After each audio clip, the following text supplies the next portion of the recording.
राधा वल्लभ श्री हरिवंश महाराज जी।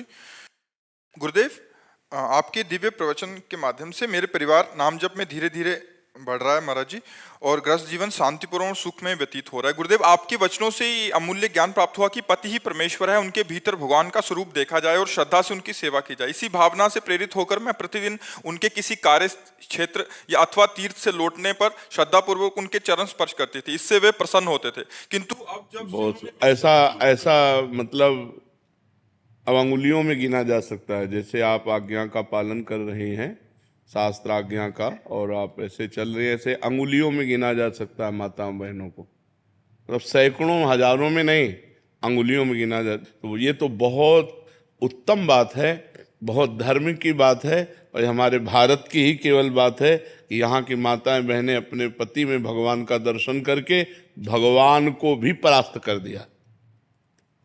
अनुसुईया जी ने अत्रि मुनि पर भगवत भाव करके भगवान शंकर और ब्रह्मा और विष्णु को 6-6 महीने के बालक बना के पालने में झुला दिया। ये देखो पातिव्रत धर्म, पातिव्रत धर्म का प्रभाव।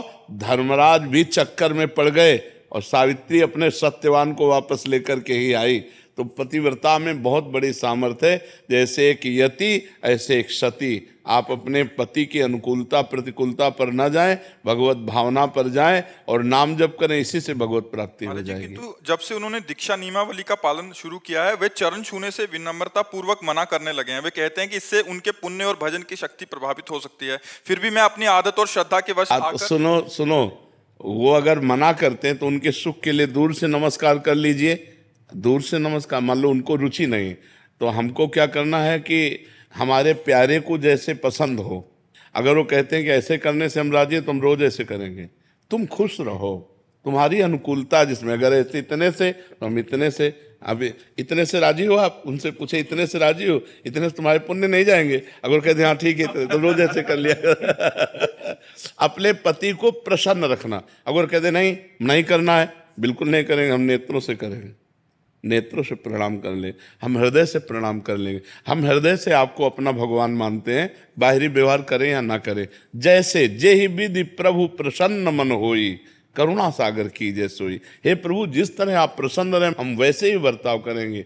जो अपने पति को इस तरह से और पति के परिवार को पति के सुख के लिए अनुकूलता प्रदान कर, आज आदर्श है, ऐसी नारी आदर्श है। आज तो वो गजब का तांडव चल रहा है, तांडव चल रहा है। नहीं, ऐसा प्रपंच, ऐसा नौटंकी, ऐसा नाटक चल रहा है कि ये पवित्र बातें। पति मेहनत करके घर में आया और पत्नी ने मुस्कुराकर स्वागत किया, सारी मेहनत उसी, थकान उतर गई, घर में प्रेम आनंद का वातावरण। तो एक गृहस्थी, सुंदर गृहस्थी हुई। अब ये राक्षसी प्रवृत्ति, पत्नी अलग हो पति अलग, दूसरी तरफ हो, आपस में क्लेश, अविश्वास, अशांति। इसलिए बहुत सावधान।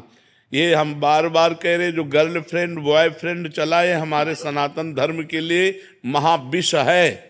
क्योंकि एक लड़की 10-10 लड़कों से संबंध रखती है, वो क्या अपने पति पर भाव रखेगी? एक लड़का 10-10 लड़कियों पर संबंध रखता है, वो क्या अपनी पत्नी से भाव रख पाएगा? क्योंकि अभ्यास तो गलत बन गया ना। अभ्यास जब गलत बन गया तो व्यवहार भी गलत होगा। अब क्या आपका गृहस्थी धर्म होगा? जिसकी पत्नी चंचल है, जो स्वभाव में, जिसका पति व्यभिचारी है, वो क्या गृहस्थी धर्म? गृहस्थी धर्म तो तब होता है जब दोनों एक दूसरे से प्यार करते हो, संतान उत्पन्न हुई, पितृकुल की रक्षा करने के लिए वो संतान श्राद्ध तर्पण आदि करने के अधिकारी हो। ये कोई ऐसे खेल थोड़ी है। ये अपना भारत देश है, धर्ममय देश है। तो हम तो तुम्हें नमन करते हैं कि तुम ऐसे ही अपने पति पर भगवत भाव करके पवित्रता से चलो। हमारे देश की ऐसी ही नारियां होती थी। संजीव शर्मा जी, गाजियाबाद से। राधे राधे। राधे राधे महाराज जी। महाराज जी, सत्य और धर्म की राह पर चलना आजकल बहुत कठिन सा हो गया है महाराज जी। मैं एक वैज्ञानिक हूं और धर्म सत्य की राह पर चलने की बिल्कुल कोशिश आप जो करता कह रहे हो इसमें हम 1000% सम्मिलित हैं। 100% होते हैं, पर हम और बढ़ा के कह रहे हैं 1000% सम्मिलित हैं कि सत्य और धर्म की राह पर चलना मानो कांटों पे चलना है, और कांटों पे चलना है, पर दिखाई देता है जब चल पड़ोगे तो ये फूलों का राह है, ये फूलों का मार्ग है। जो अधर्म है वो कांटों का मार्ग है। पर अधर्म का मार्ग फूलों जैसा दिखाई देता है और धर्म का मार्ग कांटों जैसा दिखाई देता है, बड़ा कठिन दिखाई देता है। लेकिन जब चल पड़ोगे तो धर्मो रक्षते रक्षिता, धर्म तुम्हारी रक्षा करेगा और तुम्हें बलवान बनाएगा।